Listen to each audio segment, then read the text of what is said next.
अस्सलाम वालेकुम दोस्तों, मेरा नाम नुमान है और आप देख रहे हैं चैनल नुमान गुज्जर। दोस्तों आज मैं आपको बताने वाला हूँ बहुत ही अच्छी एप्लीकेशन के बारे में। अगर आप लोग दोस्तों चाहते हो कि आप लोग अपने मोबाइल में ऐसी फ़ोटो लो जहाँ पे आप लोग डबल रोल कर सकें, जैसे कि यहाँ पे आप स्क्रीन पे देख सकते हो एक फ़ोटो है। यहाँ पे आप देख सकते हो अगर आप लोग इस तरह की फ़ोटो लेना चाहते हो, जैसा कि आप लोग यहाँ पे देख सकते हो कि एक ही लड़की ने अपनी जो वो डबल फ़ोटो बनाई है, मतलब लेफ्ट साइड पे भी वो खुद है और राइट साइड पे भी वो खुद ही है। तो आप लोग अपनी फ़ोटो कैसे इस तरह से खींच सकते हो वो मैं आपको बताऊँगा। आप लोग डबल शॉट कैसे कर सकते हो, मतलब अपना डबल रोल कैसे कर सकते हो वो बताऊंगा। तो उसके लिए आप लोगों ने इस एप्लीकेशन को डाउनलोड करना है जिसका नाम है स्प्लिट कैमरा। दोस्तों बहुत अच्छी एप्लीकेशन है। जब आप लोग अपनी डबल फोटो खींचोगे और किसी को भी सेंड करोगे तो वो बंदा जो है वो हैरान भी हो सकता है। तो आप लोगों ने करना है इसको अपने मोबाइल में ओपन। जैसे आप लोग इसको ओपन करेंगे इस तरह से ओपन हो जाएगा। तो दोस्तों यहाँ पे थोड़ा सा आप लोगों ने वेट करना है। तो इस तरह से दोस्तों आपके सामने ये जो है एप्लीकेशन ओपन हो जाएगी। तो यहाँ पे दोस्तों मैं अंधेरे में बैठा हूँ, मैं अभी आपको दिखाता हूँ कि आप लोगों ने कैसे फोटो खींचनी है और कैसे दोस्तों आप लोगों ने अपना डबल रोल करना है। तो फॉर एग्जाम्पल दोस्तों आपको दिखाने के लिए यहाँ पे मेरे पास एक चीज़ पड़ी हुई है, तो मैं इसकी फ़ोटो ले लेता हूँ। यहाँ पे मैंने इसकी जो है फ़ोटो क्लिक करनी है।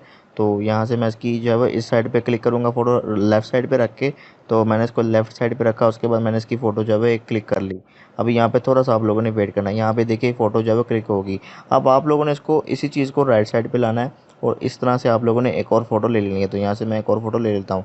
अब दोस्तों मेरे पास तो ये चीज़ पड़ी हुई थी, लेकिन आपने जो है वो करना क्या है, आपने राइट साइड पे सॉरी पहले लेफ़्ट साइड पे आपने खड़ा होना है और अपनी फ़ोटो लेनी है। उसके बाद दोस्तों आप लोग लेफ़्ट साइड पे जाके कोई भी पोज़ दे के अपनी जो है वो दोबारा से फ़ोटो खींच लें। तो इस तरह से आपके सामने फ़ोटो जो है वो बन जाएगी। अब आप लोग यहाँ पे कोई फ़िल्टर वगैरह लगाना चाहते हैं, इस पे फ़िल्टर लगा सकते हैं, मतलब अपनी किसी भी फ़ोटो पे आप लोग फ़िल्टर लगा के इसको जो है वो डाउनलोड भी कर सकते हैं। तो यहाँ से मैं इसको मतलब फ़िल्टर को यहाँ से लगाता हूँ। उसके बाद आप लोगों ने इसको थोड़ा-सा जो है वो इस तरह से इंक्रीज़ करना है। ये जो लाइन है ना, इसको आप लोगों ने लाज़मी इंक्रीज़ करना है, क्योंकि इससे जो है वो स्मूथनेस आती है फ़ोटो में और ये जो लाइन होती है इसके सेंटर में वो ख़त्म हो जाती है। आप लोगों ने इसको थोड़ा-सा इंक्रीज़ करना, जितना मतलब आप लोग करें इसको इंक्रीज़ कर लें। उसके बाद दोस्तों कोई भी फ़िल्टर आप लोग लगा लें, जैसे कुछ भी आप लोग लगा सकते हैं। फ़िल्टर लगाने के बाद दोस्तों आप लोगों ने यहाँ पे ये डाउनलोड के बटन पे क्लिक करके इसको डाउनलोड कर लेना। बहुत अच्छी दोस्तों एप्लीकेशन है, आप लोग अपनी फ़ोटो ले सकते हैं और खुद का दोस्तों डबल रोल भी कर सकते हैं। बहुत ही आला किस्म की एप्लीकेशन है। इसका लिंक आपको दोस्तों मिल जाएगा डिस्क्रिप्शन में, वहाँ से आप लोग जाके इसे डाउनलोड कर लें। तो ये थी दोस्तों हमारी आज की वीडियो। अगर आपको वीडियो पसंद आई, वीडियो को लाइक करें, दोस्तों के साथ शेयर करें और मज़ीद वीडियो के लिए चैनल को सब्सक्राइब करके बेल आइकन को प्रेस करें ताकि नई आने वाली वीडियो आप तक पहुँच जाए। आज के लिए इतना ही। Thanks for watching. अल्लाह हाफिज़।